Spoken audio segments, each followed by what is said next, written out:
तो इनकैप्सुलेशन को इनको दोबारा समझना है। कोई बताना चाहेगा आप में से जो समझा सकता हो इनकैप्सुलेशन को?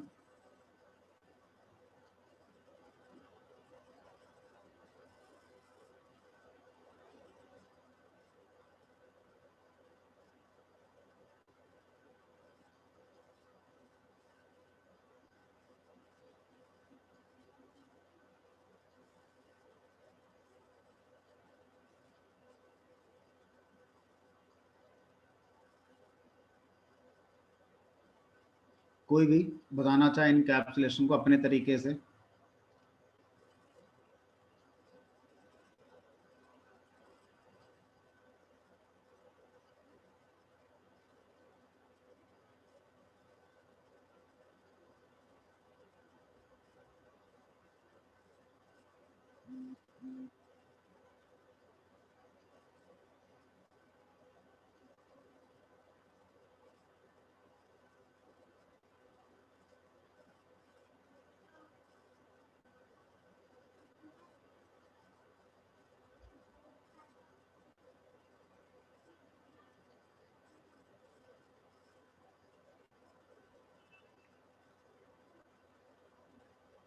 चलिए दोबारा देखिए।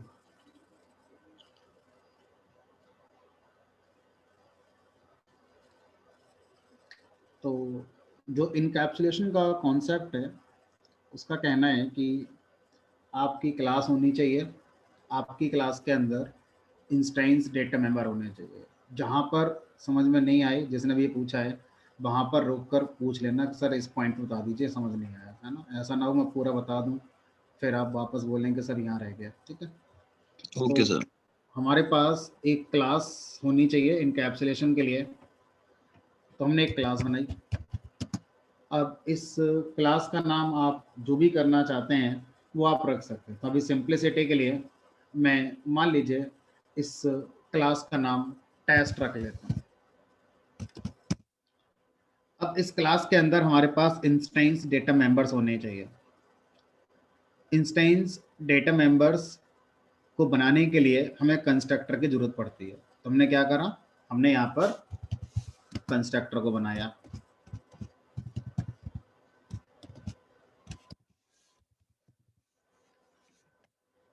और इस कंस्ट्रक्टर के अंदर मैंने यहाँ पर दो डेटा मेंबर मैं बनाने की बात कर रहा हूँ।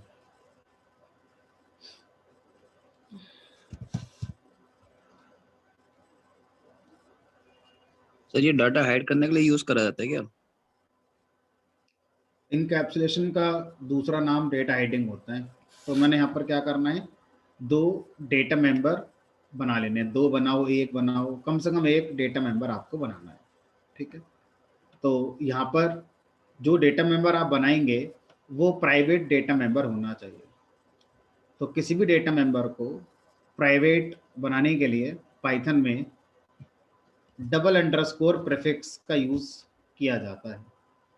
अब मान लीजिए इसका नाम मैंने एक्स कर दिया और इसकी एक इनिशियल वैल्यू मैंने यहाँ पर कर दी 10। अब अगर मैं किसी भी डेटा मेंबर को डबल अंडरस्कोर से स्टार्ट करता हूँ, इसका मतलब है कि ये हमारा पाइथन में प्राइवेट डेटा मेंबर हो गया।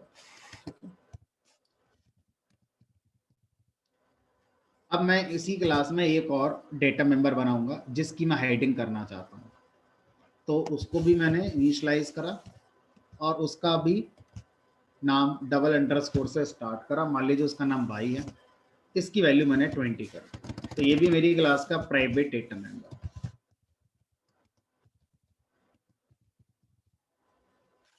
अब जिस डेटा मेंबर की हाइडिंग करनी है, तो हम एक्स और वाई की हाइडिंग करना चाहते हैं, तो हमने इनके पहले डबल अंडरस्कोर लगा दिया।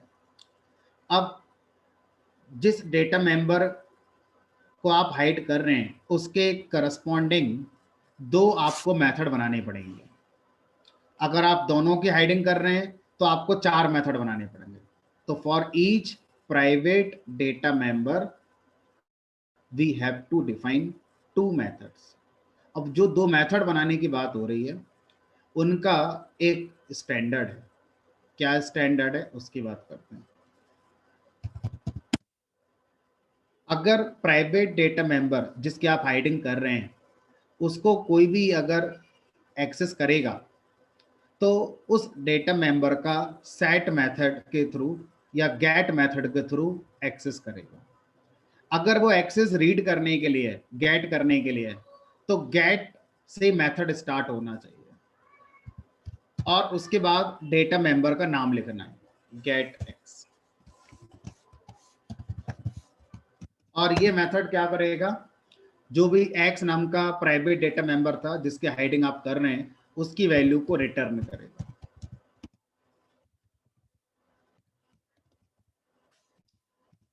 इसी तरह से दूसरा वाला जो डेटा मेंबर है इसकी वैल्यू को अगर आप किसी को देना चाहते हैं तो इसका भी गेट मेथड बनाएंगे, गेट बाई,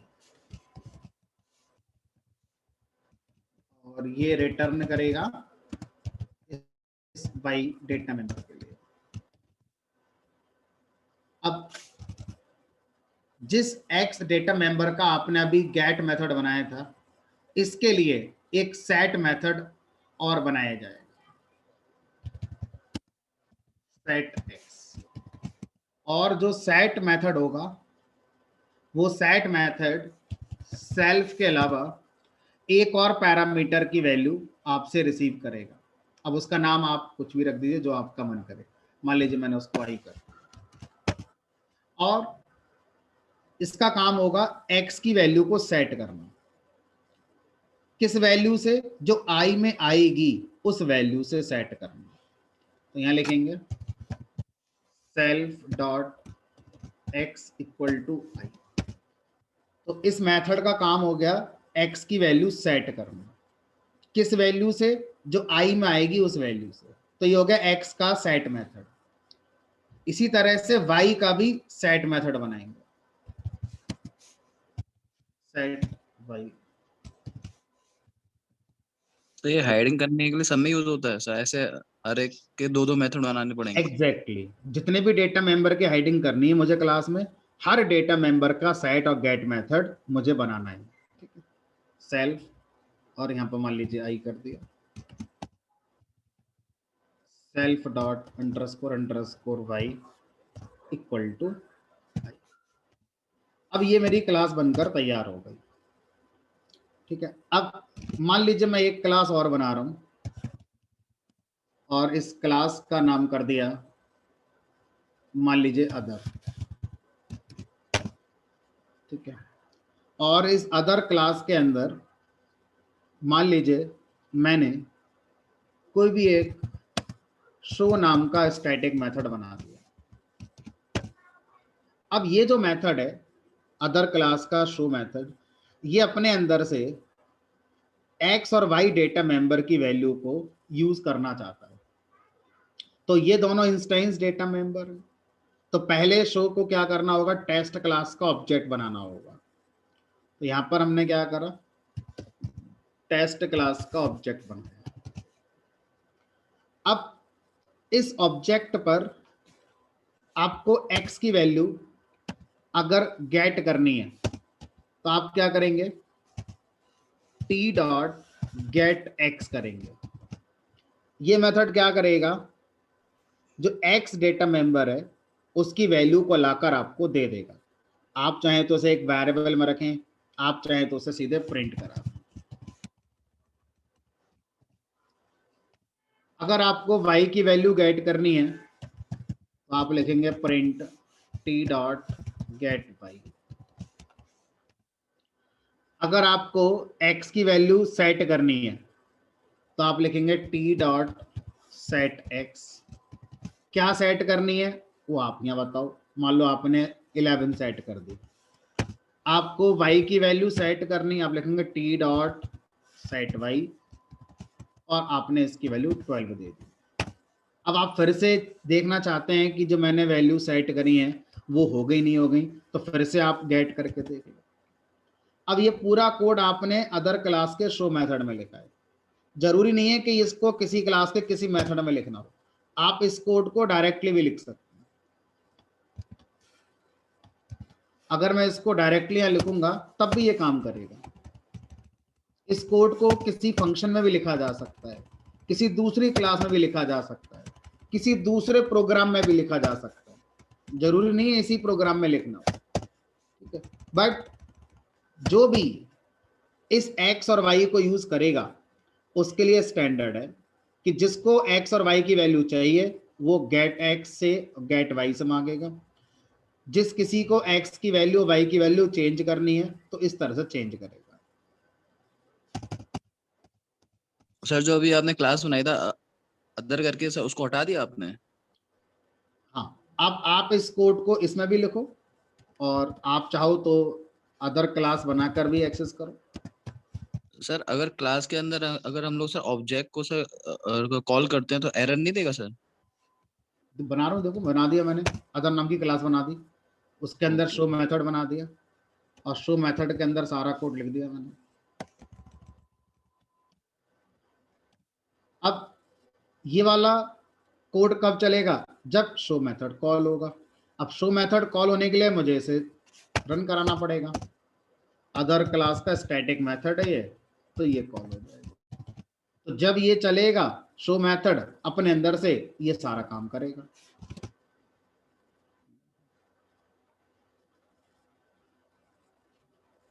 आप कहीं से भी इतना कोड लिखकर x और y को एक्सेस कर सकते हैं, चाहे वो दूसरी क्लास का कोई मेथड हो या डायरेक्ट आपने अपना कोड लिखा हो। इवन आप एक दूसरा पाइथन प्रोग्राम बना लो, वहां पर आप इस क्लास को पहले इंपोर्ट कर लो, टेस्ट क्लास को, और उसके बाद फिर सेम कोड वहां भी चलेगा। तो कोई भी कहीं से भी x और y को एक्सेस कर सकता है यूजिंग सेट गेट मेथड।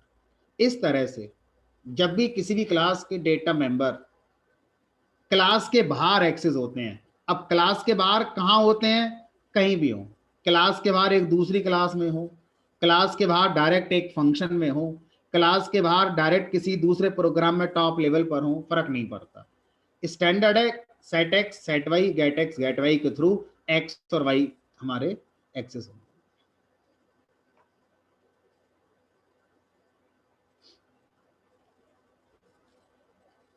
ठीक है सर प्राइवेट वाला सर नेक्स्ट क्लास में एक्सेस एक कैसे कर एक सकते एक हैं? करके एक एक करके पूछेंगे। हाँ बताओ, सर प्राइवेट वाला कौन क्या पूछ रहा था वो बताओ। सर ये जो प्राइवेट क्लास में इसको बुलाया है कॉल किया है, प्राइवेट क्लास नहीं है, प्राइवेट डेटा मेंबर। हाँ प्राइवेट डेटा मेंबर, सर वो अदर क्लास में कैसे वो कॉल कर सकते हैं? आपने कहा था अदर क्लास से कैसे कॉल कर सकते हैं, मतलब आपने कहा था ना ओनली सेम क्लास में उसको एक्सेस कर सकते हैं। डायरेक्ट, हाँ तो हाँ दो बातें हो गई, एक होता है डायरेक्ट और एक होता है इनडायरेक्ट। डायरेक्ट और इनडायरेक्ट। डायरेक्ट का मतलब होता है ऑब्जेक्ट का नेम डॉट डेटा मेंबर। इस सिंटैक्स का यूज अगर हो सकता है तो हमारा वो सेम क्लास के अंदर हो सकता है। इनडायरेक्ट का मतलब होता है इस ऑब्जेक्ट के ऊपर आप कोई मेथड कॉल करेंगे जो कि पब्लिक मेथड होगा इस क्लास का, और वो मेथड अपने अंदर से डेटा मेंबर का यूज कर रहा होगा, तो ये हो गया इनडायरेक्ट अप्रोच। तो किसी भी क्लास का प्राइवेट डेटा मेंबर क्लास के बाहर इनडायरेक्ट एक्सेस होता है। तो यहां पर गेट एक्स के थ्रू मुझे एक्स डेटा मेंबर की वैल्यू मिल रही है।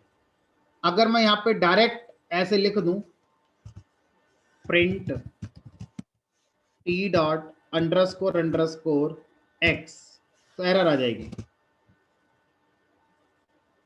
एक्स नहीं चला। अगर आपको एक्स की वैल्यू चाहिए थी तो इनडायरेक्टली आपको गेट एक्स मेथड से मिल रही है। Okay sir. Sir name angling concept के थ्रू कर सकते हैं ना? क्या चीज?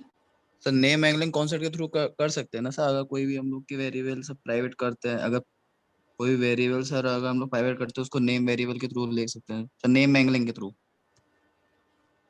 Name handling, name mangling sir.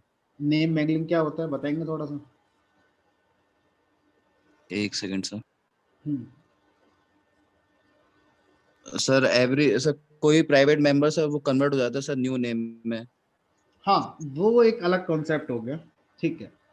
तो जैसा मैंने कल बताया था आपके लिए कि पाइथन में हमारा लास्ट क्लास में बताया था, ये जो 3 चीज़ें हैं, पब्लिक, प्रोटेक्टेड और प्राइवेट, इनके लिए कोई कीवर्ड नहीं दिया गया है, बाई कन्वेंशन है। प्रोटेक्टेड के लिए आप सिंगल अंडरस्कोर यूज करते हैं, प्राइवेट के लिए आप डबल अंडरस्कोर यूज करते हैं। लेकिन वास्तव में जो आप डबल अंडरस्कोर लगाते हैं प्राइवेट डेटा मेंबर को बनाने के लिए, इंटरनली वो प्राइवेट नहीं होता। इंटरनली वो क्या होता है, उसका नाम इंटरप्रेटर चेंज कर देता है। हर वो डेटा मेंबर जो डबल अंडरस्कोर से स्टार्ट होता है, उसका नाम अगर मैंने एक्स रखा है तब ये एक्स नहीं है, अब इसका नाम चेंज हो जाता है। किसके लिए? इस क्लास के बाहर के कोड के लिए। इसीलिए जब इस क्लास के बाहर का कोड अंडरस्कोर एक्स लिखकर आता है तो एरर आ जाती है। लेकिन अभी जो आपने बताया, अगर किसी को मतलब जो क्लास के बाहर का कोड है, उसको ये बात पता चल जाए कि हमारा प्राइवेट डेटा मेंबर वास्तव में प्राइवेट नहीं होते, वास्तव में उनका नाम ही बदल दिया जाता है, इसलिए जब आप उनको यहाँ एक्सेस कर रहे हैं तो आपको एरर दी जा रही है, क्योंकि इसका नाम बदल दिया गया। अब इसका नाम अंडरस्कोर एक्स है ही नहीं, इसका नाम कुछ और हो गया है। अब अगर आपको पता चल जाता है तो आप उसे एक्सेस कर सकते हैं। तो क्या रूल होगा हमारा नेम को चेंज करने का, उसको देखते हैं एक बार।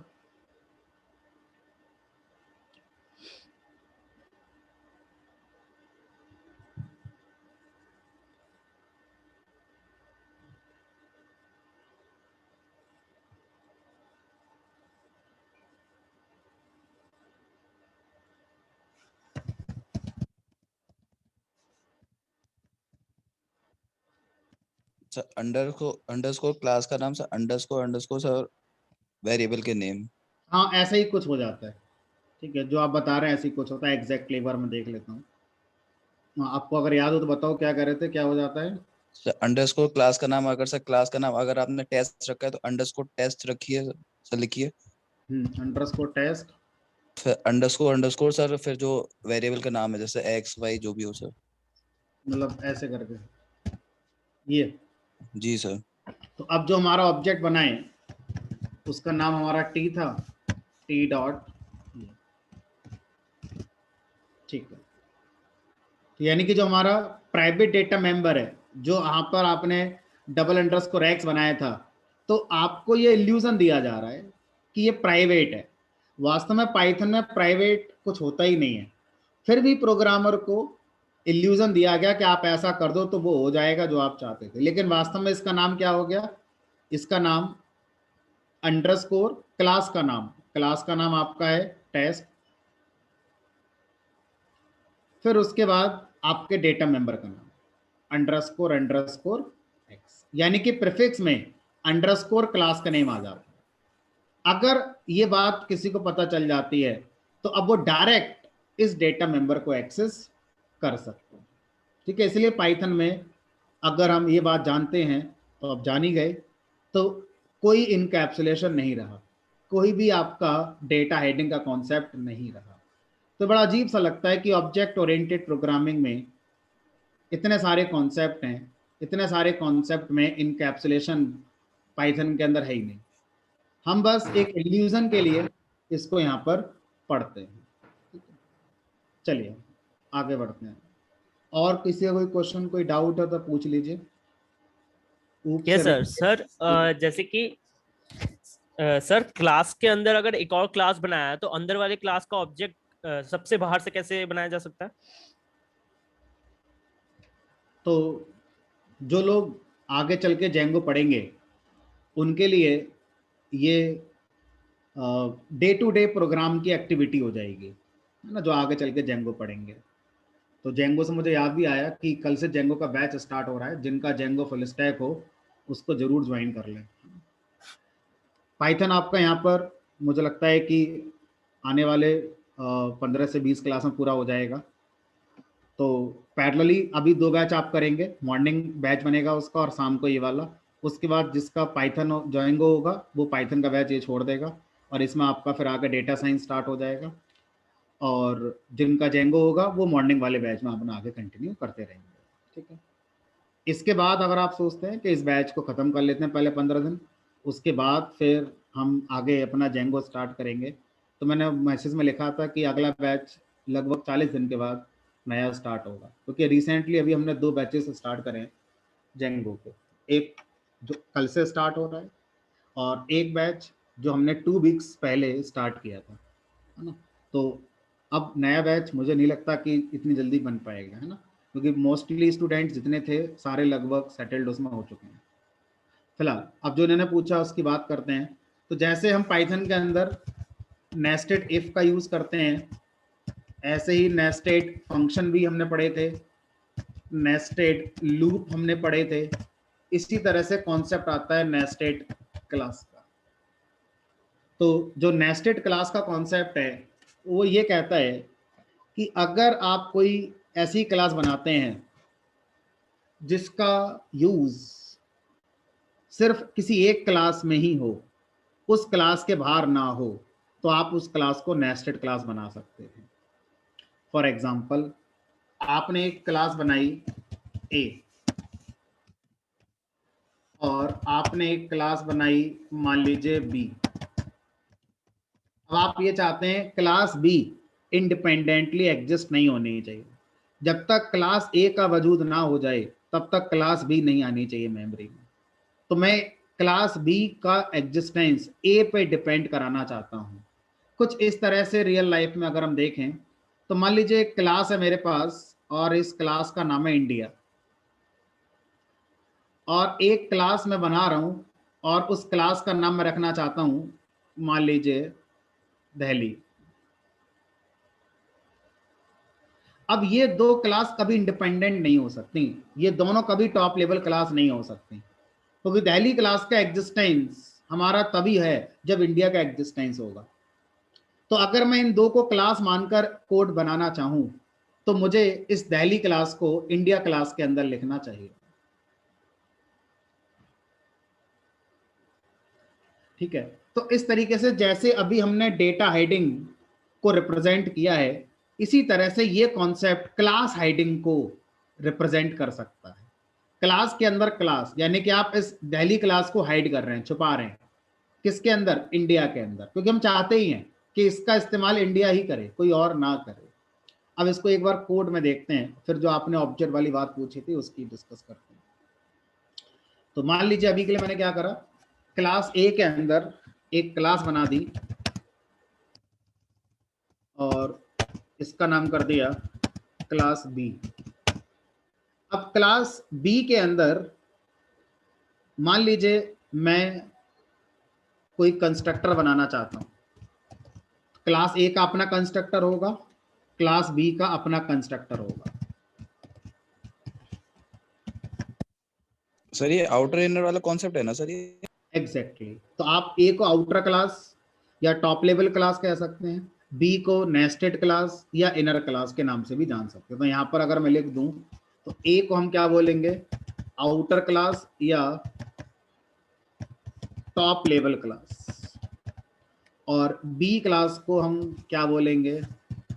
इनर क्लास या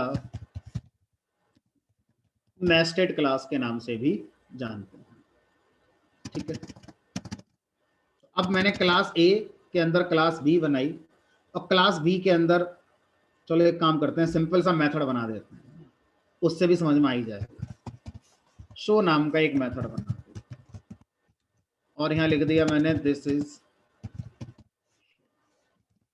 अब आपकी रिक्वायरमेंट क्या है कि आप क्लास बी का शो मेथड कॉल करेंगे, और क्लास बी का जो शो मेथड है वो एक इंस्टेंस मेथड है। तो इसको कॉल करने के लिए आपके लिए क्लास बी का ऑब्जेक्ट बनाना पड़ेगा। तो अब अगर आप क्लास बी का ऑब्जेक्ट बनाएंगे ऐसे करके, तो पहले तो ये बनेगा नहीं, बोलेगा क्लास बी तो एग्जिस्ट ही नहीं करती है। क्लास बी तो अभी आई नहीं है। क्लास बी कब आएगी? जब क्लास ए मेमोरी में लोड होगी। क्लास ए मेमोरी में लोड कब होगी? जब क्लास ए का किसी भी तरह से आप यूज करेंगे, क्लास ए का इनहेरिटेंस करें या क्लास ए का ऑब्जेक्ट बनाएं, तो किसी भी तरह से जब क्लास ए का यूज किया जाएगा फर्स्ट टाइम, तो क्लास ए मेमोरी में लोड हो जाएगी हमारी। तो अब क्लास बी हमारा इंडिपेंडेंटली यूज नहीं हो सकती, ये तो दिख रहा है हमारे लिए। तो अब ये बताइए, क्या सर क्लास बी का ऑब्जेक्ट बनाने के लिए क्लास ए के ऑब्जेक्ट की जरूरत पड़ेगी? क्या मैं डायरेक्ट बी का ऑब्जेक्ट बना सकता हूं? तो हमें समझना होगा, जब भी कोई नेस्टेड क्लास आप पाइथन के अंदर बनाएंगे इस तरह से, तो वो बाय डिफॉल्ट हमारा स्टैटिक नेस्टेड क्लास कहलाती है। और स्टैटिक नेस्टेड क्लास मतलब है कि जैसे इस क्लास के अंदर कोई एक क्लास डेटा मेंबर होता या स्टैटिक डेटा मेंबर होता, उसको आप अगर यूज करते तो उसी तरह से आप इसको यूज करेंगे। फॉर एग्जाम्पल, मान लीजिए मैंने यहाँ पर एक एक्स नाम का डेटा मेंबर बना दिया। अब जो एक्स है ये क्लास ए का क्लास डेटा मेंबर है या स्टैटिक डेटा मेंबर है। अगर मैं आपसे कहूं इस एक्स का यूज करिए, तो आपको क्लास ए का ऑब्जेक्ट बनाने की कोई जरूरत नहीं है। आप क्लास ए के नेम पे डॉट लगाकर एक्स का यूज कर सकते हैं, ए डॉट एक्स।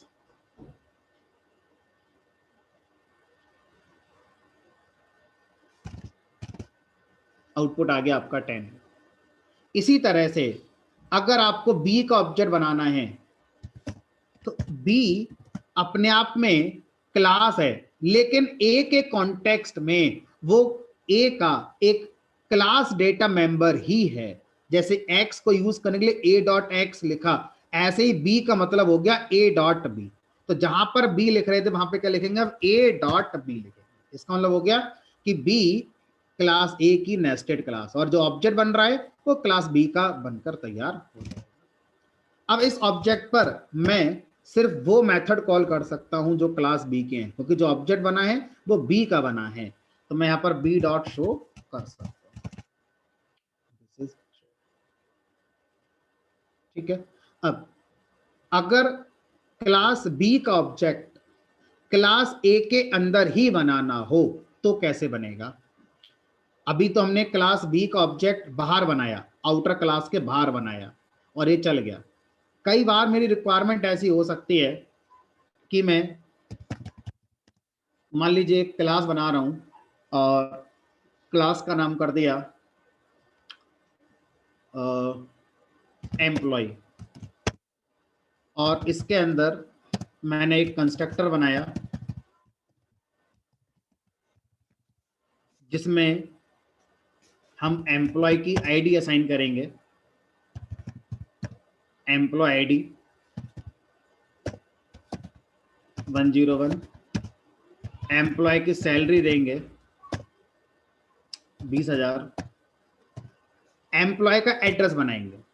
अब एम्प्लॉय का जो एड्रेस है वो अपने आप में एक कंपोजिट ऑब्जेक्ट है। ध्यान से सुनना, जो एम्प्लॉय का एड्रेस है वो अपने आप में एक स्ट्रिंग वेरिएबल नहीं है, वो अपने आप में एक कंपोजिट ऑब्जेक्ट की तरह मैं दिखाना चाहता हूं।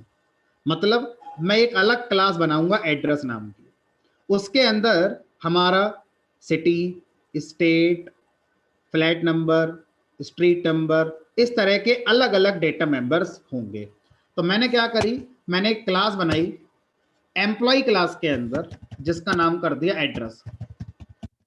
एड्रेस क्लास इंडिपेंडेंटली मैं एग्जिस्ट नहीं कराना चाहता, क्योंकि ये जो एड्रेस है वो एम्प्लॉय का एड्रेस है। अगर एम्प्लॉय नहीं तो एड्रेस भी नहीं, इसलिए मैं एड्रेस क्लास को एक नेस्टेड क्लास की तरह इंप्लीमेंट करना चाहता हूं, ताकि इसका यूज कोई और कर ही ना पाए, सिर्फ एम्प्लॉय क्लास करे, और कोई और करे तो एम्प्लॉय के थ्रू करे। डायरेक्ट एड्रेस क्लास का यूज कोई नहीं कर पाएगा।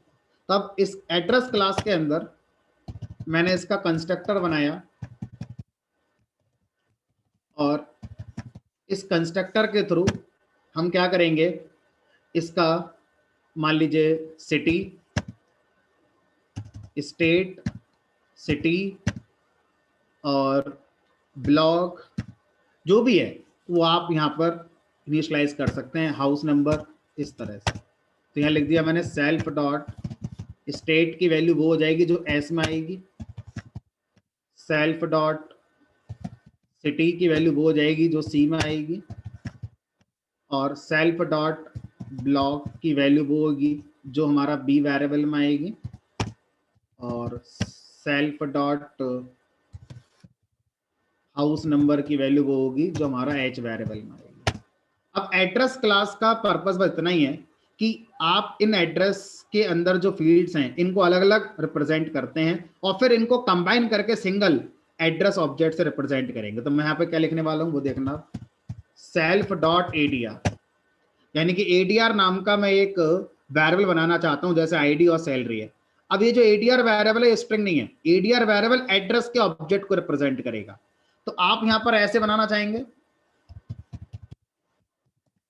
और यहां पर क्या पास करोगे, स्टेट आपने पास कर दिया मान लो यूपी, फिर आपने पास कर दिया सिटी, मान लो आपने लिख दिया नोएडा, फिर आपने ब्लॉक लिख दिया, मान लो आपने लिख दिया ब्लॉक ए, हाउस नंबर मान लो आपने लिख दिया 101।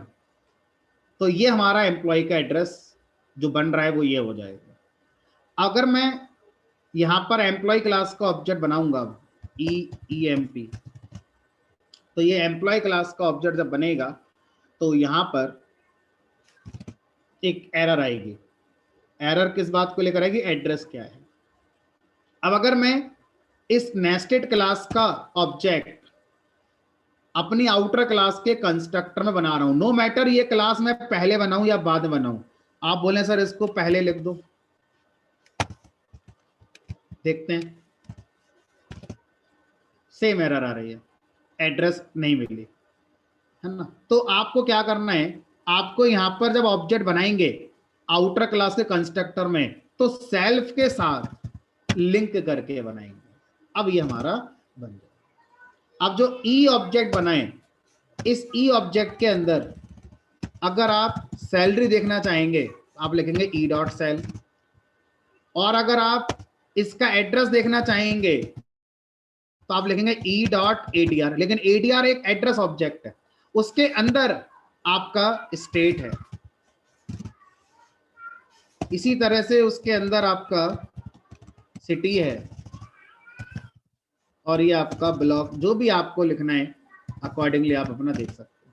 तो नेस्टेड क्लास जब हमारा आउटर क्लास के कंस्ट्रक्टर में यूज होती है तो सेल्फ के साथ यूज होगी, और जब आउटर कोड यानी आउटसाइड क्लास अगर यूज होगी तो फिर हम आउटर क्लास का नेम डॉट नेस्टेड क्लास का नेम इस तरह से यूज करेंगे। यहां पर मैं क्लास आउटर क्लास की जगह पर आउटर क्लास का ऑब्जेक्ट भी इस्तेमाल कर सकता हूं, आउटर क्लास का ऑब्जेक्ट बनाकर भी मैं यूज कर सकता हूं। यानी कि पहले मैं क्लास ए का ऑब्जेक्ट बनाऊंगा, फिर उस ए के ऑब्जेक्ट पर डॉट लगाकर मैं क्लास बी का ऑब्जेक्ट क्रिएट कर सकता हूं, वो भी तरीका सही होगा।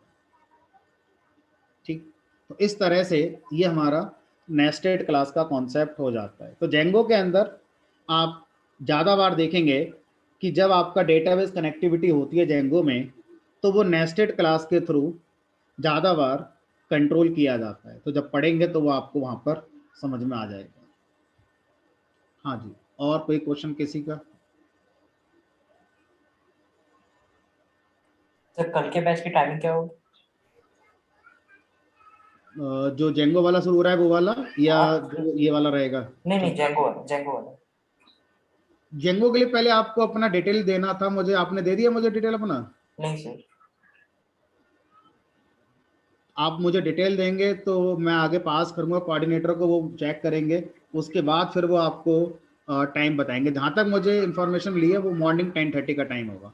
सर आप ही ले रहे हैं? नहीं, मेरा बैच नहीं है जेंगो का अभी, मेरे ऑलरेडी बैचेस चल रहे हैं DS MLAI के, अभी जेंगो का मेरा बैच प्लान नहीं कर रहा है। ओके। हाँ जी, और कोई किसी का क्वेश्चन? अभी तक जो हमने पाइथन पढ़ी है किसी भी टॉपिक में, ऊप्स में किसी भी टॉपिक में पूछिए। MRO sir. MRO method resolution order.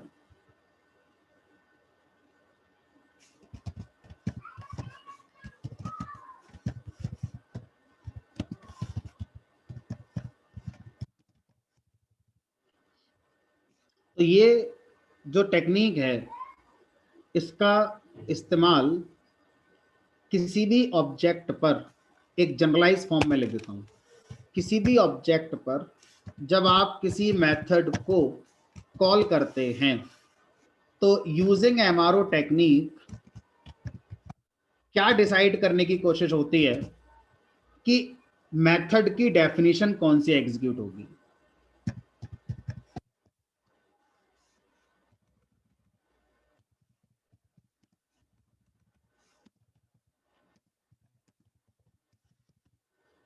MRO का मतलब होता है एक टेक्निक, एक प्रोसेस जिसमें इंटरप्रेटर ये डिसाइड करता है कि जब किसी ऑब्जेक्ट पर कोई मेथड कॉल किया गया है तो उस मेथड की डेफिनेशन क्या एग्जीक्यूट होगी। इस टेक्निक को एमआरओ टेक्निक कहते हैं। ये जिस दिन से आप पाइथन पढ़ रहे हैं उस दिन से जाने अनजाने में यूज हो रहा है। फ्रंट पर हम इसको तब देखने की कोशिश करते हैं जब हमें ऐसा लगता हो कि यार कहीं दो मेथड एग्जीक्यूट ना हो जाएं, या हमें लगता है कि इस मेथड की दो डेफिनेशन है और हम नहीं समझ पा रहे हैं कि ये वाली चलेगी या वो वाली चलेगी। एक यूज केस मैं आपको लेकर बनाता हूं, उससे आपको ये समझ में आ जाएगी। मान लीजिए मेरे पास एक क्लास है ए, इस क्लास ए के अंदर एक मेथड है m1, एक क्लास है मेरे पास बी, बी ए की चाइल्ड क्लास है, बी के पास कोई मेथड नहीं है। एक क्लास है सी, सी चाइल्ड है बी की, सी के पास कोई मेथड नहीं है। एक क्लास है डी, डी के पास m1 मेथड है और सी डी की भी चाइल्ड है। अब मैंने क्या करा, ऑब्जेक्ट बनाया सी क्लास का। ऑब्जेक्ट जो बना मेरा वो सी क्लास का बना। अब मैं इस ऑब्जेक्ट पर m मेथड को कॉल करता हूं, m1 मेथड था उसको कॉल करता हूं। देखो सी क्लास के पास कोई अपना मेथड नहीं है। सी का पेरेंट है बी, सी का पेरेंट है डी, बी का पेरेंट है ए। तो जब हम सी के ऑब्जेक्ट पर m1 मेथड को एग्जीक्यूट कराएंगे तो m1 मेथड कौन सा वाला चलेगा, सी के अंदर ए वाला m1 आएगा या सी के अंदर डी वाला m1 आएगा, क्योंकि तो दोनों ही पेरेंट यहां पर आ रहे हैं। और ओवरराइडिंग वाला कॉन्सेप्ट मैंने रखा नहीं ताकि आपके मन में यह आए कि ओवरराइडिंग में चाइल्ड का चलता है। अगर मैं m1 को सी में लिख दूं फिर तो ये प्रॉब्लम ही खत्म हो गई। अब ये तो हाइब्रिड वाला है ना। हाँ सर हाइब्रिड इनहेरिटेंस है ये तो। हाँ, जो मैंने एग्जाम्पल लिया है हाइब्रिड इनहेरिटेंस का लिया है क्योंकि ये सबसे अच्छा एग्जाम्पल है एमआरओ को समझाने का। ठीक, तो अब यहां पर जब इंटरप्रेटर इस कॉल के लिए m1 मेथड की डेफिनेशन को आइडेंटिफाई करेगा,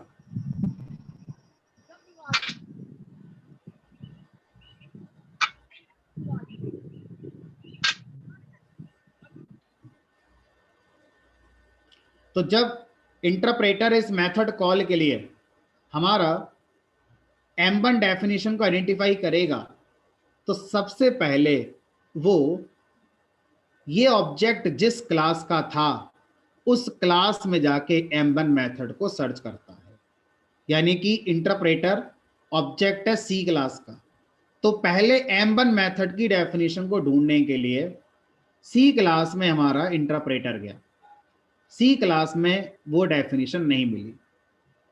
उसके बाद अब इंटरप्रेटर ये चेक करेगा कि सी क्लास के कितने पेरेंट हैं। हमने कहा दो पेरेंट हैं, एक है बी एक है डी। इन दोनों में डायरेक्ट पेरेंट कौन है, हमने कहा दोनों डायरेक्ट पेरेंट हैं। इन दोनों में फर्स्ट पेरेंट कौन है। क्लास सी जब बनाई गई है तो पहले किस पेरेंट का नाम लिखा गया है, हमने कहा बी का लिखा गया है, बी कॉमा डी ऐसे लिखा गया है। तो सबसे पहले सी के अंदर ढूंढा गया मेथड के लिए, नहीं मिला। फिर जो फर्स्ट पेरेंट है इसमें ढूंढा गया क्लास बी के अंदर, क्लास बी के अंदर भी M1 मेथड नहीं है, नहीं मिला। उसके बाद जो बी का पेरेंट होगा वहां कंट्रोल जाएगा। तो बी का पेरेंट कौन है? ए के पास कंट्रोल आया, अब ए के पास M1 मेथड मिल गया, एग्जीक्यूशन हो गया M1 मेथड। अगर ए के पास भी M1 मेथड नहीं होता तो इसके पेरेंट के पास जाते, वहां भी नहीं है, सारे पेरेंट खत्म हो गए, अब दूसरा पेरेंट शुरू करेंगे। इस दूसरे पेरेंट की पूरी हायरार्की में जाएंगे, जितने और पेरेंट है जहां मिल जाएगा जिस ऑर्डर में, वहां से एग्जीक्यूट कर दिया जाएगा। तो जो एमआरओ है ये क्या डिसाइड कर रही है, कौन सा मेथड एग्जीक्यूट होगा जब किसी ऑब्जेक्ट पर कोई मेथड कॉल किया जाए। तो इस सीक्वेंस में जो मैंने आपको सीक्वेंस बताई, उस सीक्वेंस में ये हमारा एग्जीक्यूशन एमआरओ के थ्रू किया जाता है। ये जो ऑर्डर है हम इसे बदल नहीं सकते, हम सिर्फ समझ सकते हैं। ये ऑर्डर पहले से ही पाइथन ने बनाकर दे दिया है। पहले सेम क्लास में जिस क्लास का ऑब्जेक्ट है, फिर उसके फर्स्ट पेरेंट में, फिर उस पेरेंट की जितने भी पेरेंट हैं उस हायरार्की में पूरा जाएगा, नहीं मिलेगा सेकंड पेरेंट, फिर उसकी हायरार्की, थर्ड पेरेंट, फिर उसकी हायरार्की, कहीं नहीं मिला फिर एरर आएगी कि कहीं नहीं है एरर। ठीक है, अब आप ओवरराइडिंग की बात करते हैं। मान लीजिए M1 मेथड को बी ने ओवरराइड कर दिया होता, तो अब एमआरओ टेक्निक को आप अप्लाई खुद करिए और खुद आप इस क्वेश्चन का आंसर ले लेंगे कि जब हम इस ऑब्जेक्ट पर M1 मेथड कॉल करेंगे तो कौन सा चलेगा, बी वाला चलेगा, अब ए वाला नहीं चलेगा। अब मान लीजिए सी क्लास, यहां पर मैं बी में नहीं लिखता, मान लीजिए मैं सी के अंदर M1 मेथड को ओवरराइड कर दूं, तो अब जैसे ही ऑब्जेक्ट सी का है और M1 मेथड कॉल किया गया तो सबसे पहले सी में ढूंढा गया, मिल गया, यही वाला चलेगा। अब ना ये चलेगा, ये भी होगा तो भी नहीं चलेगा, ये होगा तो भी नहीं चलेगा।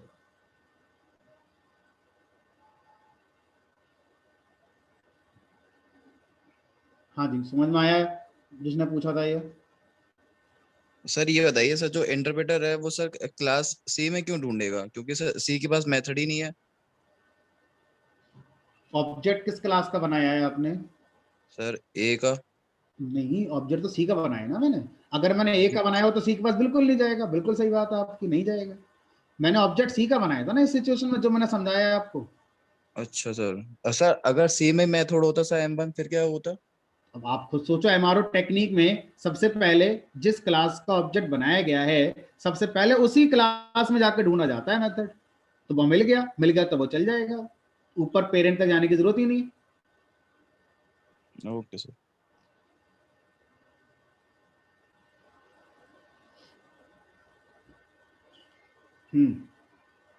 और कोई?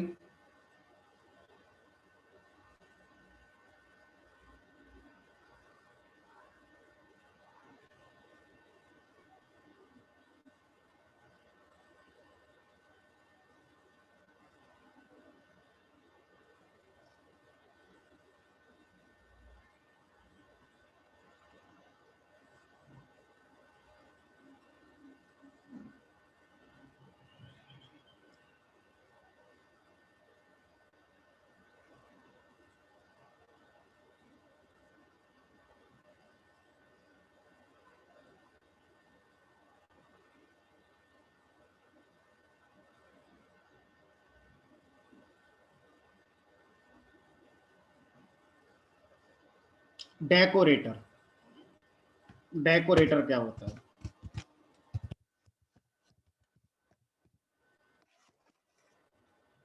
तो डेकोरेटर एक फंक्शन को कहते हैं, जैसे हम आज तक फंक्शन बनाते आए हैं इसी तरह से किसी फंक्शन को ही डेकोरेटर कहा जाएगा अगर वो कुछ बताए गए रूल्स को फॉलो करता है। एक कोड के थ्रू मैं इसको समझाने की कोशिश करूंगा तो आपको जल्दी समझ में आएगा। मान लीजिए डेकोरेटर का रूल क्या है उसकी बात करते हैं।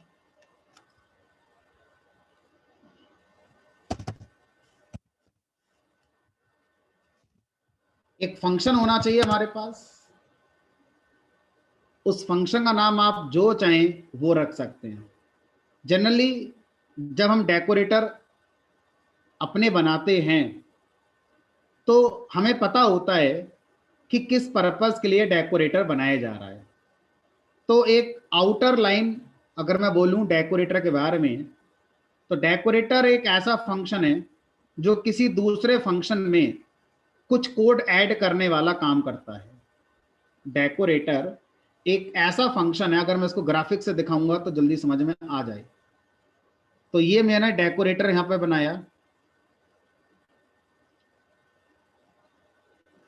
ये एक ऐसा अपने आप में फंक्शन होता है, अभी मैं लिख नहीं रहा, ये अपने आप में एक फंक्शन होता है जो कहता है मुझे इनपुट में फंक्शन दो, यानी कि आपको इसे इनपुट देना होगा एक फंक्शन। इनपुट का मतलब हो गया पैरामीटर।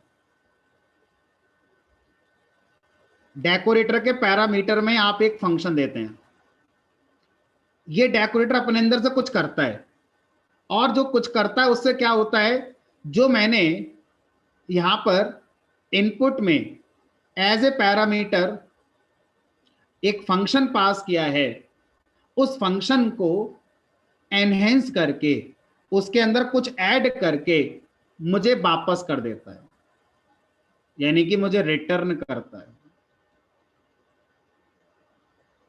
तो और इसको सही से लिखता हूं, यहां पर इनपुट में कौन जाएगा, एक फंक्शन जाएगा।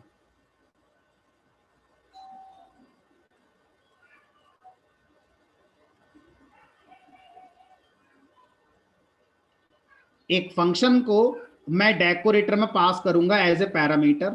डेकोरेटर उस फंक्शन में कुछ कोड ऐड करेगा और ऐड करके मुझे वो फंक्शन वापस कर देगा, रिटर्न कर देगा वो फंक्शन।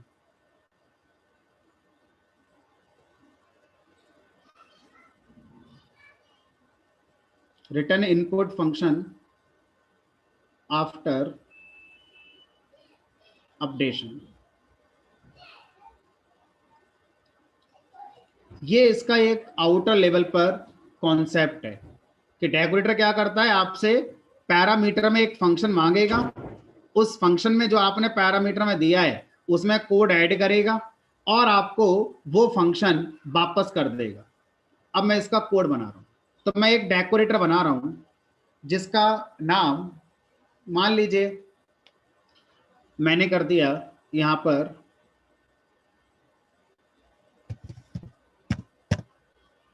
काउंट। काउंट नाम का मैंने एक डेकोरेटर बनाया सिर्फ कोड को आसान करने के लिए। ये काउंट डेकोरेटर क्या करता है, ये काउंट डेकोरेटर आपसे एक फंक्शन मांगेगा, उस फंक्शन में 1 से लेके 5 तक की गिनती गिनेगा और इस कोड को 1 से लेके 5 तक गिनती गिनने वाले कोड को ऐड करके उस फंक्शन को वापस कर देगा। फिर सुनो, मैं काउंट नाम से एक डेकोरेटर बनाने जा रहा हूं, ये एक फंक्शन आपसे मांगेगा, तो मैंने यहां पर एक पैरामीटर में फंक्शन ले लिया। अब ये इस फंक्शन में 1 से लेके 5 तक की काउंटिंग ऐड करेगा और फिर इस फंक्शन को वापस कर देगा। ठीक है, अब इस काम को कैसे करेंगे उसको देखेंगे। तो अब क्या करेगा डेकोरेटर, अपने अंदर एक फंक्शन को पैरामीटर ले चुका है, एक नेस्टेड फंक्शन बनाएगा, उस नेस्टेड फंक्शन का नाम जो चाहें वो आप रख सकते हैं, जो आपका मन करे वो आप रख लो। मैंने इसका नाम कर दिया मान लीजिए टीएमपी। टीएमपी नाम का एक फंक्शन बना दिया, टेम्प फंक्शन। इस टेम्प फंक्शन के अंदर से मैंने क्या करा, एक लूप लगाया फॉर आई इन रेंज, जो हमारा 1 से लेके 5 तक की काउंटिंग को प्रिंट करता है। ध्यान रखना, टेम्प फंक्शन जब भी कॉल होगा तो वो 1 से लेके 5 तक की गिनती प्रिंट कर देगा, लेकिन अभी कॉल नहीं हुआ है, अभी हम सिर्फ डिजाइन कर रहे हैं कि अगर ऐसा हुआ तो ये ऐसा कर देगा, लेकिन ऐसा हुआ नहीं है, अभी इस फंक्शन को भी कॉल कराया नहीं गया है। अब इस टेम्प फंक्शन के अंदर इस गिनती को प्रिंट कराने के बाद मैंने जो पैरामीटर में फंक्शन आया था इसको भी कॉल करा दिया। अब इस फंक्शन का नाम अगर शो है तो शो फंक्शन कॉल होगा प्लस 1 से लेकर 5 तक गिनती चलेगी। कब? अगर किसी ने टेम्प फंक्शन कॉल किया। फिर सुनो, और मैं एक स्टेटमेंट बोलूंगा अभी, उसको ध्यान से सुनना। फन फंक्शन जब भी इस पैरामीटर में आएगा, है ना, तो ये एग्जीक्यूट होगा प्लस 1 से लेके 5 तक की गिनती भी प्रिंट होंगी। कब? कब होंगी? जब टेम्प फंक्शन कॉल होगा। तो मैं एक लाइन बोलने जा रहा हूं, ध्यान से सुनना। Temp function is the extension of fun function. फिर से सुनो, temp function is the extension of fun function. अगर फन फंक्शन को कॉल करूंगा तो सिर्फ उतना चलेगा जो फन फंक्शन में लिखा हुआ है। अगर मैं टेम्प फंक्शन को कॉल करूंगा तो उतना तो चलेगा ही जो फन फंक्शन में लिखा है, प्लस इतना कोड और चल जाएगा। फिर सुनो, temp function is the extension of this fun function. ये बात समझ में आ रही है? फन फंक्शन का एक्सटेंशन हो गया टेम्प फंक्शन, क्योंकि इसके अंदर से मैंने फन को तो कॉल करा ही करा। अब देखो, अगर मैं इतना लिख दूं, मान लो ये हटा दूं, तो अब ये बताओ फन फंक्शन और टेम्प फंक्शन में क्या डिफरेंस है? कोई डिफरेंस नहीं है। अगर आप फन फंक्शन को कॉल कराएंगे तो जो आउटपुट आएगा वही आउटपुट टेम्प फंक्शन को कॉल कराने पर आएगा, क्योंकि टेम्प अपने अंदर सिंपल फन को कॉल ही तो कर रहा है, कुछ इसने कोड तो ऐड करा ही नहीं अपने अंदर कुछ। अब मैंने यही तो करा। मैंने क्या करा, इस फन फंक्शन को पहले कॉल कर दो या बाद में कॉल कर दो, वो आपकी रिक्वायरमेंट पे डिपेंड करेगा। तो मैंने क्या करा, टेम्प के अंदर पहले अपना कोड ऐड करा, उसके बाद फन को कॉल कर दिया। अब मैं क्या बोल रहा हूं, temp function is the extension of fun function. समझ में आती है कहानी? लेकिन अभी तक पूरे कोड में टेम्प फंक्शन कभी कॉल नहीं हुआ है।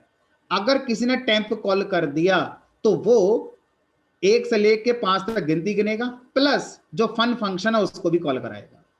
अब क्या कर रहे हो आप? मैंने कहा अब काउंट फंक्शन से हम एक चीज रिटर्न कराएंगे, रिटर्न।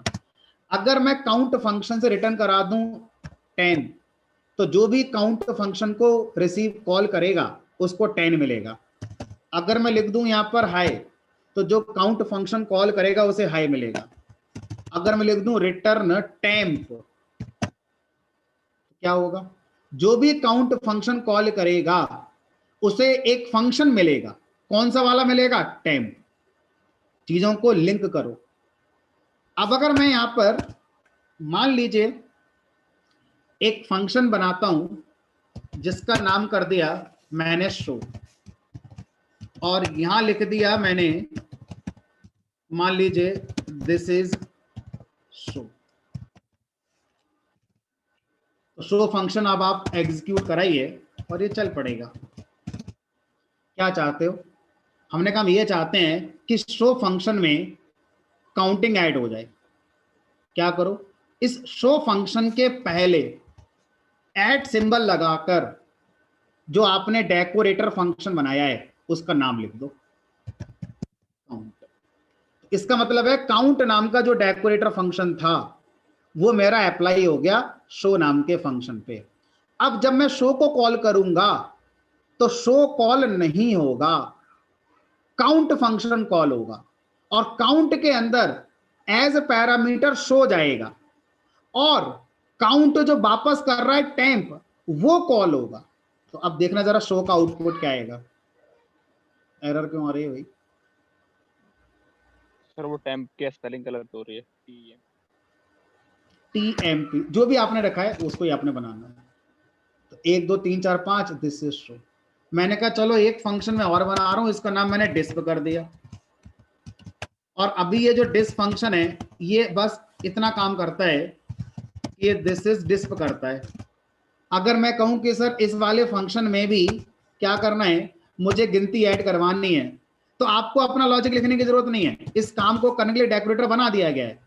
जिस फंक्शन को 1 से लेकर 5 तक गिनती प्रिंट करनी है अपना काम करने से पहले, उस फंक्शन को सिर्फ क्या करना है, अपने ऊपर एक डेकोरेटर लगा देना है। कौन सा वाला? काउंट वाला। ठीक है, तो इस तरह से आप ढेरों डेकोरेटर फंक्शन बनाकर रख सकते हैं अलग अलग पर्पस के, गिनती प्रिंट करने का, डेटाबेस कनेक्शन बनाने का, फाइल कनेक्शन बनाने का, कोई यूआरएल से कनेक्शन बनाने का, कोई एपीआई से डेटा एक्सेस करने का। तो आप अपने लॉजिक के अकॉर्डिंग क्या करते हैं, अपने डेकोरेटर को डिफाइन करते हैं। और डेकोरेटर फंक्शन को अप्लाई करने का सिंबल क्या है? Add symbol. ऐड सिंबल के बाद क्या लिखोगे? डेकोरेटर फंक्शन का नाम लिखोगे। ठीक है, आप इस काम को मैनुअली भी कर सकते हो, अगर आप इसका यूज नहीं करना चाहते तो आप मैनुअली भी कर सकते हो, बट मैं इसी का यूज करवाऊंगा क्योंकि आगे चलकर आपको ये देखना है। आपने स्टैटिक मेथड डेकोरेटर देखा होगा, क्लास मेथड डेकोरेटर देखा होगा, तो वो इंटरनली फंक्शन ही थे और इस तरह से वो डिजाइन हमारे करे गए होंगे। अब यहां पर उन्होंने क्या लिखा होगा, जैसे मैंने गिनती लिखी, स्टैटिक मेथड डेकोरेटर में क्या लिखा होगा नहीं पता उन्होंने क्या लिखा होगा। तो जो भी लाइब्रेरी के बने बनाए डेकोरेटर हैं, सिर्फ उनमें यहां पर कुछ लिखा होगा, क्या लिखा होगा नहीं पता, बाकी डिक्टो सब कुछ एज इट इज होगा जैसा मैंने आपको डेकोरेटर में बनाकर दिखाया। ठीक है, और कोई क्वेश्चन किसी का? सर इंस्टेंट मेथड एक्सप्लेन कर दीजिए एक बार। Instance method,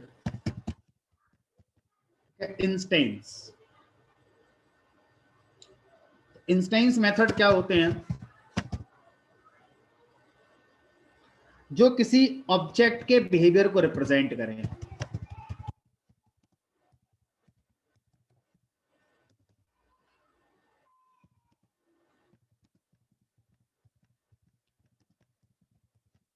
represent behavior of individual object.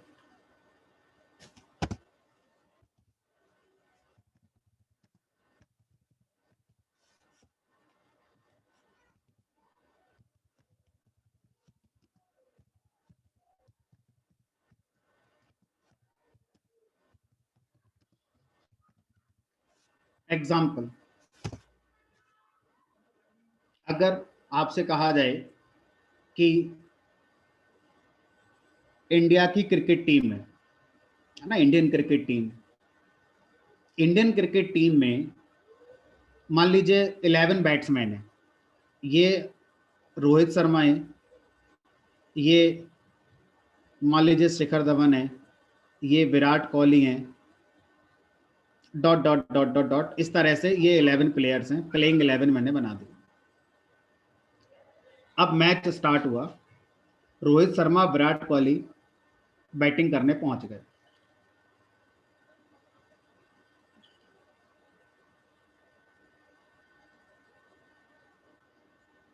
तो रोहित शर्मा और विराट कोहली बैटिंग करने यहां पर आ गए। अब मुझे मान लीजिए स्ट्राइक रोहित शर्मा के पास है, रोहित शर्मा ने बैटिंग करते हुए मान लीजिए बाउंड्री लगा दी। ठीक है, अब मुझे इस बात का कोड लिखकर दिखाना है कि रोहित शर्मा और विराट कोहली बैटिंग कर रहे हैं और रोहित शर्मा ने बैटिंग करते हुए बाउंड्री लगा दी।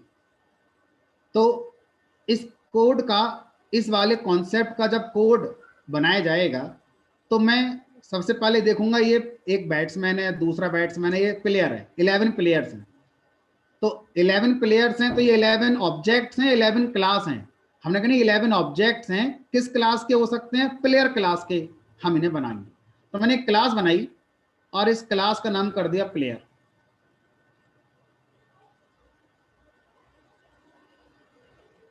अब इस प्लेयर क्लास का पहला ऑब्जेक्ट है जिसका नाम कर दिया मैंने विराट कोहली। तो Virat Kohli is an object of player class.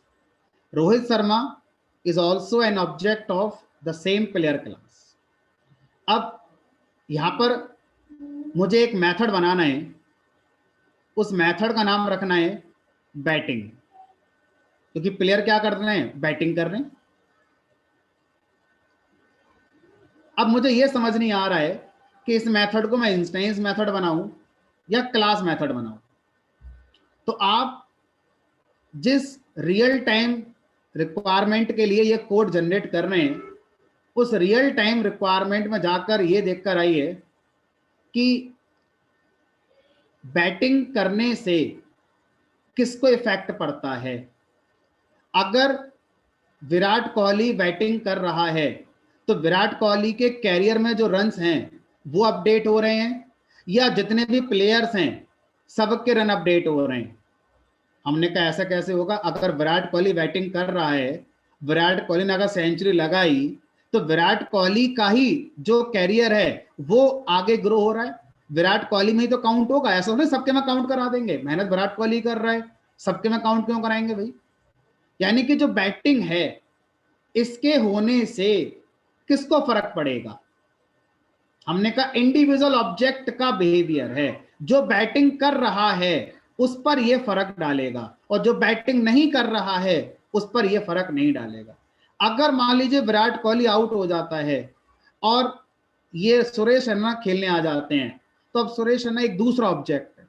जब सुरेश रैना बैटिंग कर रहे होंगे तो मैं इस मेथड को किस पे कॉल करूंगा? रैना के ऑब्जेक्ट पे कॉल करूंगा।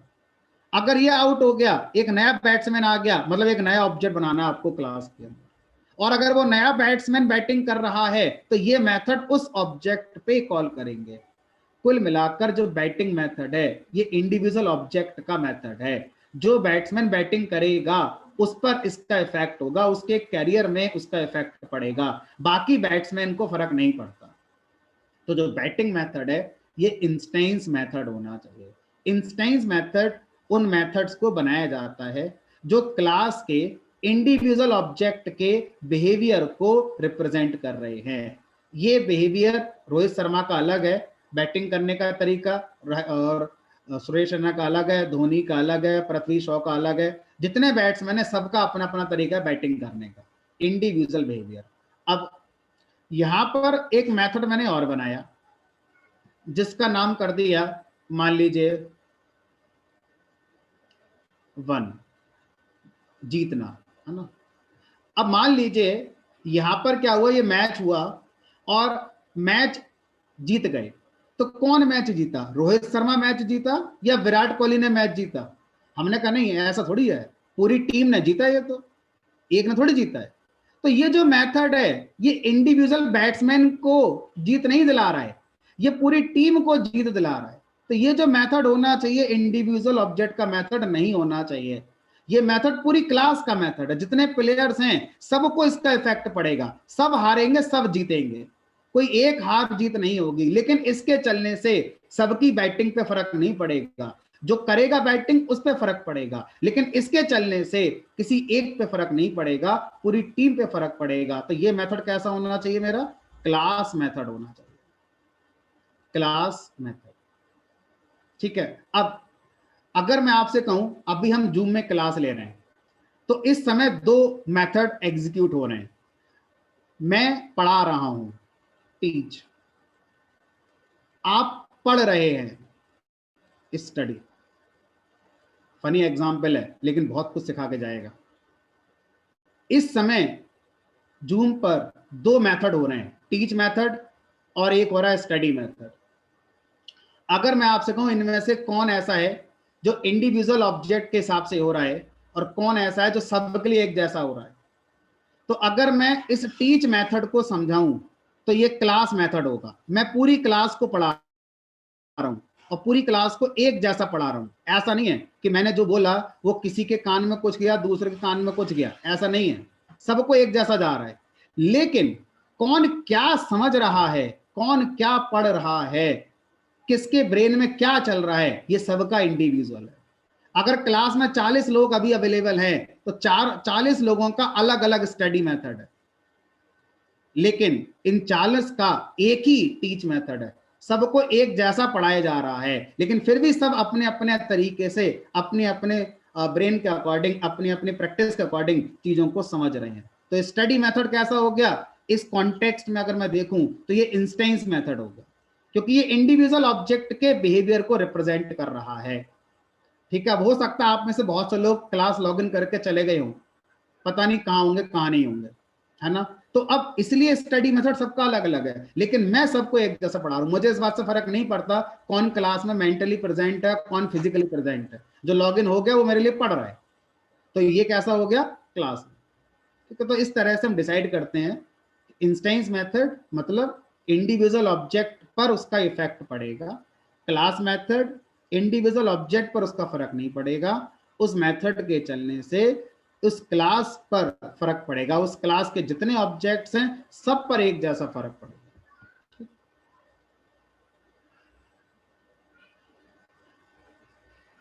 हाँ जी, और कोई? Sorry, recursion is not the part of Python. Recursion is a logical concept. Recursion का Python से कोई कनेक्शन नहीं है, ये लॉजिक है, लाइक इवन ऑड। तो आप इसको अपने लेवल पर कर सकते हैं। बस मैं आपको एक लाइन बता देता हूँ रिकर्सन क्या होता है। कोई भी फंक्शन अगर अपने अंदर से अपने आप को कॉल करे तो इसको रिकर्सन कहते हैं। अब ये कैसे करेगा, इफ एल्स लगा के करेगा, वो लॉजिक पे डिपेंड करेगा। ठीक है, तो लॉजिकल कॉन्सेप्ट है, इसमें कोई नया कीवर्ड, नया सिंटैक्स कुछ नहीं है, तो इसको हम डिस्कस नहीं करेंगे।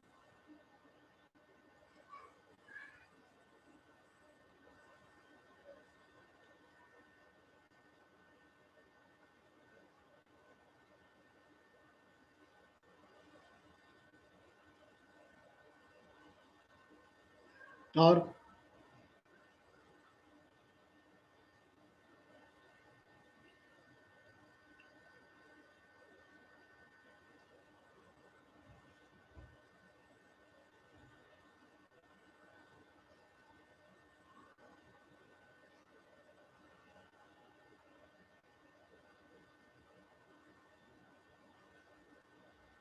नहीं, कोई क्वेश्चन नहीं है। चलो फिर आज इतना ही रखते हैं, आज अपने सारे डाउट्स अपने पूरे कर लिए, कल नेक्स्ट टॉपिक हम स्टार्ट कर। अभी भी किसी का कोई क्वेश्चन किसी का रह गया हो तो पूछ सकता है, जो एग्जिट करना चाहता है वो एग्जिट कर सकता है, आगे क्लास नहीं करेंगे, कल करेंगे कंटिन्यू। कोई क्वेश्चन किसी के मन में रह गया हो वो पूछ ले।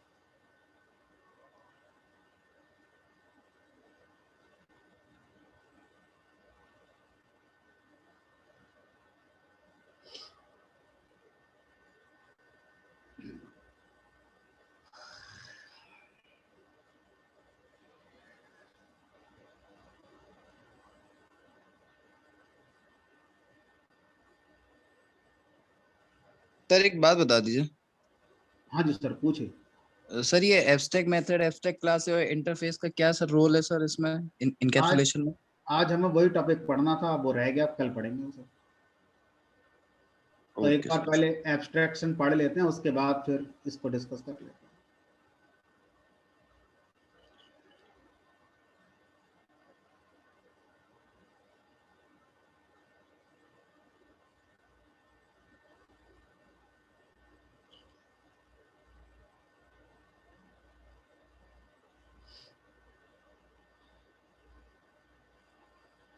चलिए, तो जिनका जेंगो है कल ज्वाइन करिएगा मॉर्निंग 10:30 से, है ना सर हाँ बोलिए। ऊप्स के मेन से कॉन्सेप्ट बता दिए, सबसे ज्यादा मेन ऊप्स में कौन से कॉन्सेप्ट होते, मतलब किस पे सबसे ज्यादा ध्यान दिया जाए? शुरू के 3, ऑब्जेक्ट, क्लास, इनहेरिटेंस, बस। ओके सर, उसके अलावा और कुछ नहीं सर? नहीं, पाइथन में अगर आप पूछते हैं तो बस ये 3 है, ऑफिशियल पाइथन में 3 ही बताए गए हैं। पाइथन बाकी की अगर आप जावा के नजर से देखेंगे तो फिर तो सारे हैं, object, class, inheritance, polymorphism, abstraction, encapsulation, सब है।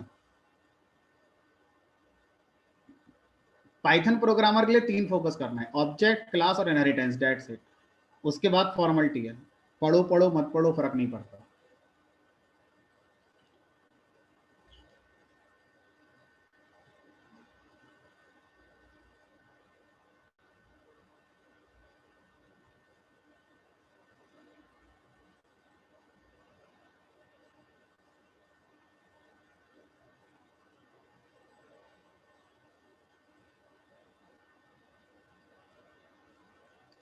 डीएसएमएल में ऊप्स का यूज मुश्किल से 10%।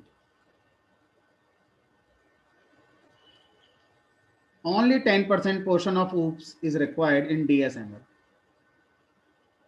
बट जब आप जेंगो की बात करते हैं, जेंगो में आपको ऊप्स के कॉन्सेप्ट 50% एटलीस्ट आने ही चाहिए। अगर आप ऊप्स में क्लास ऑब्जेक्ट इनहेरिटेंस आपको अभी नहीं दिमाग में बैठ रहे हैं, ऑब्जेक्ट क्या है, क्लास क्या है, तो big question mark.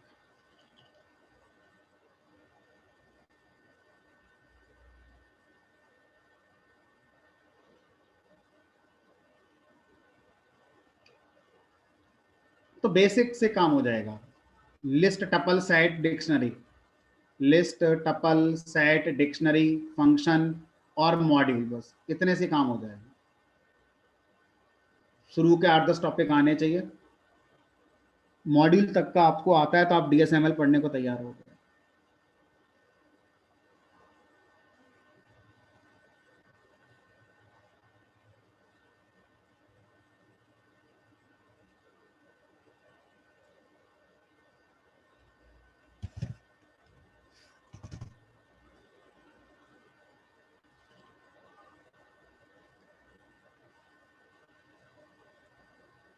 MySQL Python के बाद होगी। पाइथन में आपका ऊप्स कॉन्सेप्ट आज खत्म हो जाता, अब आज के लिए कल खत्म होगा, कल आपकी ऊप्स खत्म हो जाएगी, परसों आपका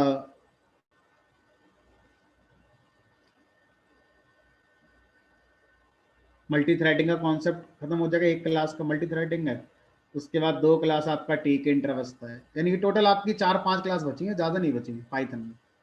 मैक्सिमम 5 क्लास आपकी पाइथन बची है, पाइथन खत्म हो जाएगी, फिर उसके बाद एसक्यूएल आपका स्टार्ट हो जाएगा इसी टाइम पर। सर टीक इंटर क्या होता है?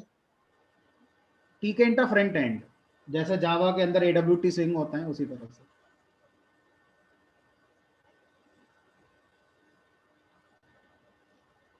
चलिए ठीक है, अब आज की क्लास डाउट पर निकल गई हमारी, कल मिलेंगे, एब्स्ट्रैक्शन खत्म करेंगे।